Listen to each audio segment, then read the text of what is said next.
Wow, this is a delicious pulled pork taco here on a nice cheesy masa flour tortilla. Really, really delicious. Check the video out, see how to make this American Yao barbecue sauce for this delicious pulled pork. Thanks for watching. Last few recipes we've worked on have been smoker recipes, and I'm not sure everybody has a smoker at home, so I'm going to do something that everybody can do at home. It seems like people really like when I make things with meat. So we're going to use a hunk of pork here that I have. This is lomo. There's a little bit of bone in here. So this was the top head of the lomo, of the loin, and some rib. So this is just a hunk of pork. Usually I would use pork butt or something, but this is what I had. And we're going to do what I call a kitchen sink recipe. So basically anyone can do this at home. You take all the things out of your fridge and dump it in here and just braise it in there for about 4 or 5 hours. So what I'm going to use is sriracha, soy sauce, A1 sauce, Worcestershire sauce, ketchup that I don't really like and I want to get rid of. It's a weird thick ketchup that don't buy this ketchup. It's called Elevation. I don't recommend. This barbecue sauce with mustard in it and some red wine vinegar. So I'm gonna put a whole bunch of this in here. And then I'm gonna put water in here and we're gonna cover it and put it in the oven at about, let's say 275 to 325 for the next like 6, 7, 8, 9 hours, depending on the size of the pieces. Isn't very big, has some bone in it. So we'll see how long it takes. I'm imagining about 4 or 5 hours, maybe 6. And then once it's nice and tender and pulled apart, we'll give it a try and we'll make a barbecue sauce with the liquid, with the cooking liquid, and some other things. We're gonna put together a nice, I think, American Yao passion fruit barbecue sauce today. So stick around for that. We'll use the juices and all of this to make that barbecue sauce, and it should come out really good. So I'm gonna throw a little bit of paprika and a little bit of other seasoning as well on this, including salt, but not a whole lot on this because seasoning it right now is useless. So I could technically have put this in a brine overnight, some salt water with some herbs, and it would have been nicely seasoned, but we're not gonna need to do that. We're gonna cook this for hours, so the flavor of everything that I'm gonna put into it should go into the meat, and it will be delicious. All right, let's add our ingredients. We're gonna take some sriracha. Again, I use this in everything. It's not spicy, and it will definitely not be spicy in this. So if you're worried about spice, don't worry about it with sriracha. Sriracha is just good pepper flavor. Then we're gonna put some soy sauce. It'll add a little bit of salt, so you're gonna be careful about your salting later. You can just pour this all over the top. So I'm just gonna pour water in this, and you'll see. You can also marinate this in this overnight. Throw some A1 in there, not that much.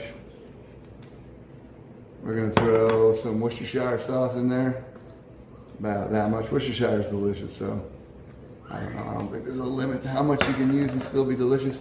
We'll get rid of this nasty ketchup because I hate it. I'm gonna just use it all. I think it'll be fine in the sauce, but for dipping your French fries, it's just not good. It's just not. I mean, look at the consistency. It looks like marinara sauce, and it tastes like marinara sauce without like the good marinara sauce flavor. So don't buy this ketchup. It's terrible. I'm just gonna put a touch of this in there. I'm gonna use this a little bit later, but I want the mustard, and I don't have any mustard in my fridge right now. And this recipe is all about using ingredients you have at hand. So whatever vinegar you got, I got a little red wine vinegar. I don't have much cider vinegar, so I'll put some red wine vinegar in there. This is heavily aged red wine vinegar. Salt, we're gonna just dump a little bit of salt in there, not too much. Remember the soy sauce?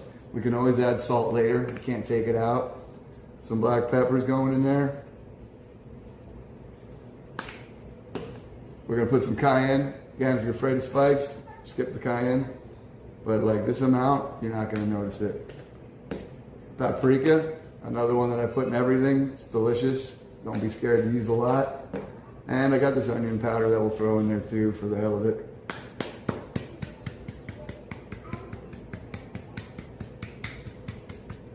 Now what I'm gonna do at this point, I'm not gonna show it on camera because there's no point. I'm gonna put water in here to about here. I'm gonna cover this in aluminum and pop it in the oven at 325, and then we'll take a look at it in a few hours. There's no reason to really mess with this, poke at it, open it, and look at it every couple of hours. If your temperature is right on your oven, you should be able to set it, forget it, and then in 4 or 5 hours, check it, see where you're at. And if it's not done, let it go for another couple hours. If it's done, take it out and pull it. So that's where we're at right now. I'm gonna pull a little water in here, we're gonna wrap it in aluminum, I'm gonna put it in the oven, and we're gonna have this for lunch. 6 o'clock in the morning right now, so gotta start early if you want to eat this for lunch today, but you can also put it in the fridge and eat it for lunch tomorrow if you want to do it after work. And this is a great one also if you do a huge piece of pork and break it down, put it in your freezer, you can reheat it and use it for meals throughout the week, throughout the month.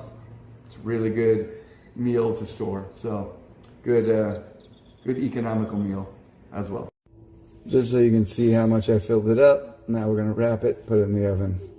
It's been 5 hours since we put it in the oven, give or take. We ran out of aluminum foil today, so I only got able to cover about this much of it. It was still open, but this came out absolutely perfect. 5 hours in the oven on about 275, 300. And as you can see, it just pulls apart here. I'm gonna pull this out and let it cool. And I'm gonna take this liquid, I'm gonna put it on the stove, and I'm gonna reduce it down. But as you can see, this is fully pulled pork. It's ready to go. All the pieces just shred apart. And we'll shred that on the tray and with a zoom in a minute. See what's actually in here. Oh, look, there's some spine bone in there. See what even piece of the pig we're working with today. But as you can see, it's really nice. The bones are in here, get everything out. Everything falls out, the bones fall out. And I'll get a nice close-up of that. And I'm gonna reduce this down, and we're gonna make some barbecue sauce out of this now. It just pulls right apart. Tastes really good. It's moist, juicy. This didn't have a lot of fat. Clearly, this was part of the spine, where the ribs came out over here. Looks like a shoulder blade of some sort. I'm not real good at pig anatomy, but this is all good meat. I'm just gonna pick out all the bones. And you can see it's all nice, already easily shreddable. Pulls apart real easy. We're gonna douse this in sauce. At this point in the process is where you decide how much effort you really want to put into this meal or not. If you didn't feel like making your own sauce, you could take this liquid and toss it. There isn't that much in it. I'm gonna have to reduce it by at least 50%, maybe down 75%. So if you just want to be eating a pulled pork sandwich after you've been cooking for 5 hours in the oven, just buy some barbecue sauce or have some pre-made barbecue sauce in your house, and you can toss this liquid down the drain. This doesn't have too much grease in it. If it had a lot of grease in it, I would tell you to strain it before you put it down your drain, especially if you own your house and your septic system, but this actually could probably go down the drain as is. So at this point, it's whether you really want to continue making sauce or not, or you just want to eat a pulled pork sandwich. You see it now, it's got a nice thickness to it.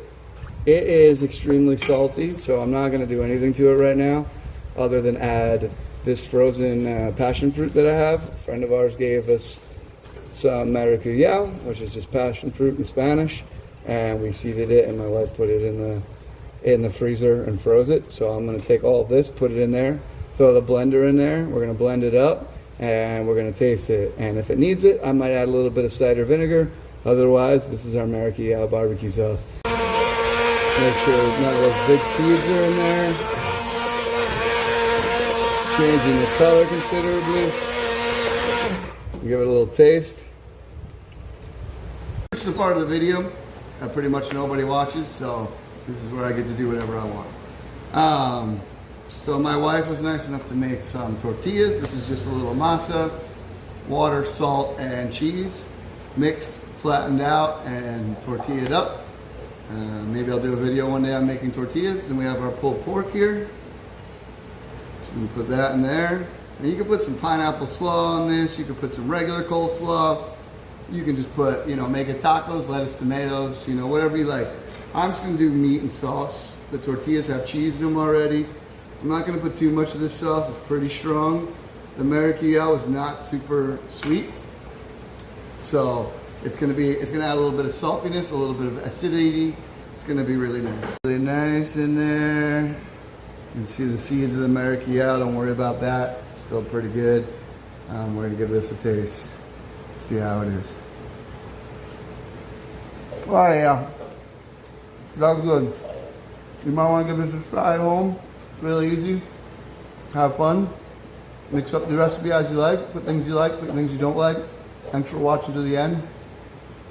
Thumbs up and comment about what you'd like to see me cook next. Would be great. Thanks for watching.